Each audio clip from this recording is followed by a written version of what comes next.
ഭാഗം 18. ക്വാറന്റൈൻ ദിനങ്ങൾ. റോമിയോവും ഫിൽകോക്സും ലണ്ടനിലെത്തിയ വിവരം റോസ്മേരി മുത്തശ്ശി യഥാസമയം തന്നെ അറിഞ്ഞിരുന്നു. 2020 ജൂൺ 20 പലേർമോയിൽ നിന്ന് അവർ പുറപ്പെട്ട നിമിഷം മുതൽ അവരുടെ ഓരോ കാൽവെപ്പും ആ സ്നേഹമുത്തശ്ശി ശ്രദ്ധിക്കുന്നുണ്ടായിരുന്നു. ഫേസ്ബുക്ക് പേജിലൂടെ ഓരോ ദിവസവും വന്നുകൊണ്ടിരിക്കുന്ന അവരുടെ യാത്രാ വിവരങ്ങൾ ആനന്ദപുളകിതയായിട്ടാണ് അവർ കേട്ടുകൊണ്ടിരുന്നത്. മിക്കപ്പോഴും റോമിയോവുമായി ഫോണിലൂടെ ബന്ധപ്പെടാനും അവർ ശ്രദ്ധിക്കുന്നുണ്ടായിരുന്നു. സെപ്റ്റംബർ 21 ലണ്ടനിലെത്തി അവർ ക്വാറന്റൈൻ പ്രവേശിച്ചെന്ന വിവരമറിഞ്ഞപ്പോൾ റോസ്മേരി മുത്തശ്ശി അടിയന്തിരമായി ഒരു കത്തെഴുതി ഒരു ആരോഗ്യ പ്രവർത്തകൻ മുഖേന റോമിയോവിന് കൊടുത്തയച്ചു. കത്തിലെ ഉള്ളടക്കം ഇങ്ങനെയായിരുന്നു: പ്രിയപ്പെട്ട റോമിയോ, നിന്റെ ഗ്രാൻഡ്മയെ പ്രതി നീ കാണിച്ച വിലമതിക്കാനാവാത്ത സ്നേഹത്തിൻ്റെ പേരിൽ നിന്നെയും നിന്റെ പപ്പയെയും ഒരുമിച്ച് നെഞ്ചോട് ചേർത്ത് പിടിക്കാനും ഉമ്മ വെക്കാനും ലോകത്തിലെ എല്ലാ മുത്തശ്ശിമാരും ആഗ്രഹിക്കുന്നു. ഈ യാത്രയിൽ നീ ധാരാളം സാഹസികതകൾ കാണിച്ചു. അഭയാർത്ഥികളുമൊത്തുള്ള നിങ്ങളുടെ താമസം, അഭയാർത്ഥി കുട്ടികളുമൊത്തുള്ള നിന്റെ ഫുട്ബോൾ കളി, അതിശയിപ്പിക്കുന്ന തരത്തിലുള്ള താമസമൊരുക്കൽ, റോഡരികിലെ മരങ്ങൾക്ക് കീഴെയുള്ള അന്തിയുറക്കം എന്നിവയെല്ലാം ഞങ്ങളെ വല്ലാതെ കോരിത്തെരിപ്പിക്കുന്നു. ഒരു ഇംഗ്ലീഷ് ചായ കുടിച്ചുകൊണ്ട് ഒരുമിച്ചിരുന്ന് ആ യാത്രാവിശേഷങ്ങൾ പങ്കുവെക്കാൻ എൻ്റെ മനസ്സ് കൊതിക്കുന്നു എന്ന് സ്വന്തം ഗ്രാൻഡ്മ. പ്രത്യേക ശ്രദ്ധയ്ക്ക് 14 ക്വാറന്റൈൻ ദിനങ്ങളും ഒന്നൊന്നായി കടന്നു പോകുന്നത് നമുക്ക് ക്ഷമയോടെ കാത്തിരിക്കാം. അതല്ലാതെ എന്ത് ചെയ്യാനൊക്കും? ഗ്രാൻഡ്മ പറഞ്ഞത് മുഴുവനായും ശരിയായിരുന്നു. ആ കാത്തിരിപ്പിന് അത്രയേറെ മഹത്വവും ആകാംക്ഷയും ഉണ്ടായിരുന്നു. ക്വാറന്റൈനിൽ കഴിയുന്ന തൻ്റെ മകനും ചെറുമകനും വേണ്ടി റോസ്മേരി മുത്തശ്ശി ഓരോ ദിവസവും ആരോഗ്യ പ്രവർത്തകർ വഴിയായി പ്രത്യേക ഭക്ഷണ വിഭവങ്ങളും സ്നേഹ സന്ദേശങ്ങളും കൊടുത്തുവിടുന്നുണ്ടായിരുന്നു. അതൊക്കെ കിട്ടുമ്പോഴും ആസ്വദിക്കുമ്പോഴും വായിക്കുമ്പോഴുമൊക്കെ എത്രയും വേഗം അവരുടെ പക്കൽ എത്തിച്ചേരാനും അവരെ വാരി പുണരാനും റോമിയോവിൻ്റെയും കോക്സിൻ്റെയും ഹൃദയം തുടികൊട്ടുകയായിരുന്നു. ഫിൽകോക്സിൻ്റെ ലണ്ടനിലെ 2 അയൽക്കാരായ ഒലീവിയയും എലിസബത്തും ക്വാറന്റൈനിൽ കഴിയുന്ന കോക്സിനും മകനും ആശംസകൾ നേർന്നുകൊണ്ട് ഒരു ഫുട്ബോളും കുറേ ചെറു പലഹാരങ്ങളും കൊടുത്തുവിട്ടു. മുറിക്കുള്ളിൽ അടച്ചിരിക്കുന്നതിൻ്റെ വിരസത മാറ്റാനാണ് ആ നല്ല അയൽക്കാർ അപ്രകാരം ചെയ്തത്. റോമിയോവും കോക്സും നിറഞ്ഞ ഹൃദയത്തോടെയാണ് അത് സ്വീകരിച്ചത്. ക്വാറന്റൈൻ്റെ 13-ാം ദിവസമെത്തി. അന്ന് ഗ്രാൻഡ്മ അവർക്ക് ഒരു കേക്കും മറ്റു പലഹാരങ്ങളും ഒരു കുറിപ്പും കൊടുത്തുവിട്ടു. റോമിയോവിനെയും കോക്സിനെയും കാത്തുകാത്തിരുന്ന് എൻ്റെ ക്ഷമ കെട്ടു.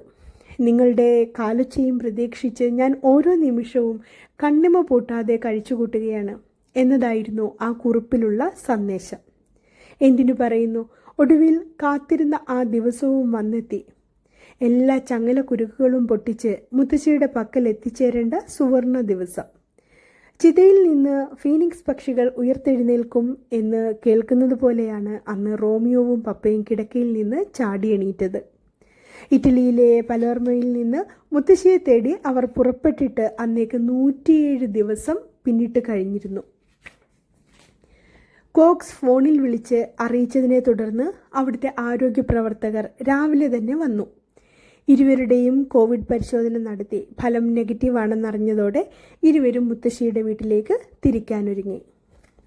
ഭാഗം 18. മുത്തശ്ശിയുടെ മടിത്തട്ടിൽ. ഒട്ടും താമസിയാതെ റോമിയോവും ഫിൽകോക്സും റോസ്മേരി മുത്തശ്ശിയുടെ വീടിനെ ലക്ഷ്യമാക്കി മുന്നോട്ട് നീങ്ങി. പക്ഷേ എത്ര നടന്നിട്ടും അവിടെ എത്താത്തതുപോലെയാണ് അവർക്ക് തോന്നിയത്. 93 ദിവസം കൊണ്ട് തങ്ങൾ താണ്ടിയ ദൂരത്തേക്കാൾ കൂടുതലാണ് മുത്തശ്ശിയുടെ വില്ലയിലേക്കുള്ള ഈ ചെറു ദൂരമെന്ന് അവർ സന്ദേഹിച്ചുപോയി. റോമിയോവും ഫിൽകോക്സും വേഗത്തിൽ നടന്ന് ലണ്ടൻ ഓക്സ്ഫോർഡ് ഷെയർ വിറ്റ്നിയിലെ സൗത്ത് ബോറോ റോഡ് മുറിച്ചു കടന്നു. ഇനി കഷ്ടി 200 മീറ്റർ ദൂരം കൂടി പിന്നിട്ടാൽ മുത്തശ്ശിയുടെ വീടാകും. റോഡരികിലെ പുൽത്തകിടിയിലെത്തിയപ്പോൾ അവർ വളരെ ആകാംക്ഷാപൂർവ്വം തലയെത്തിച്ചു നോക്കി. അപ്പോഴതാ ആ പോക്കറ്റ് റോഡിനപ്പുറം പ്രാചീന കൊളോണിയൽ ശൈലിയിൽ പണികഴിപ്പിച്ചിട്ടുള്ള കോക്സ് വില്ല തല ഉയർത്തി നിൽക്കുന്നു. അതിൻ്റെ വാതുക്കൽ വിടർന്ന കണ്ണുകളുമായി റോസ്മേരി എന്ന സ്നേഹമുത്തശ്ശി. പിന്നെ റോമിയോ ഒരൊറ്റ പാച്ചിലായിരുന്നു. അവൻ ഓടിച്ചെന്ന് തൻ്റെ പ്രിയങ്കരിയായ ഗ്രാൻമയെ ഇറുകെ പുണർന്നു. ഇപ്പോഴെങ്കിലും എനിക്കെൻ്റെ ഗ്രാൻമയുടെ പക്കലെത്താൻ കഴിഞ്ഞല്ലോ, ദൈവത്തിന് നന്ദി.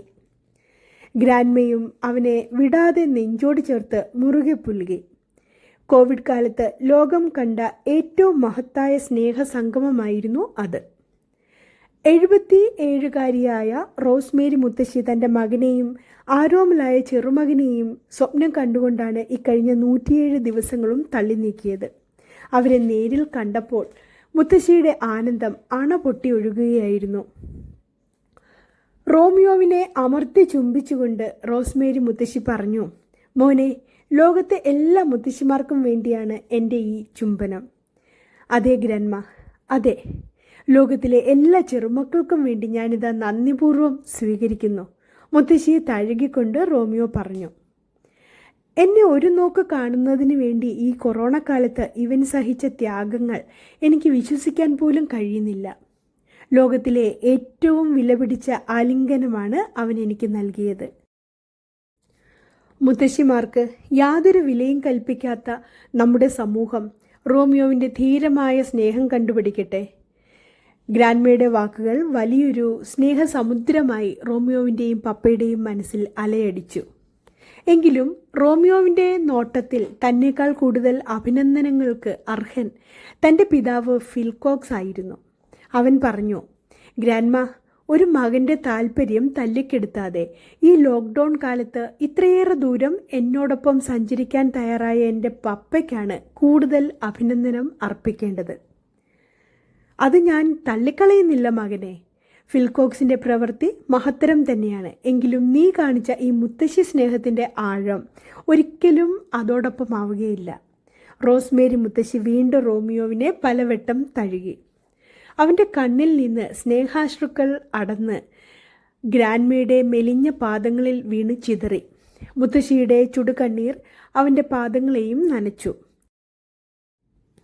ഇതിനിടയിൽ റോമിയോവിൻ്റെ ഈ സാഹസിക യാത്രയെക്കുറിച്ചും അഭയാർത്ഥി കുട്ടികൾക്ക് വേണ്ടി അവൻ ചെയ്യുന്ന സേവനങ്ങളെക്കുറിച്ചും അറിഞ്ഞ് അവനെ അഭിനന്ദിക്കാനായി ഒരു വിശിഷ്ട വ്യക്തി കയ്യിലൊരു പൂച്ചെണ്ടുമായി അവിടേക്ക് കടന്നു വന്നു.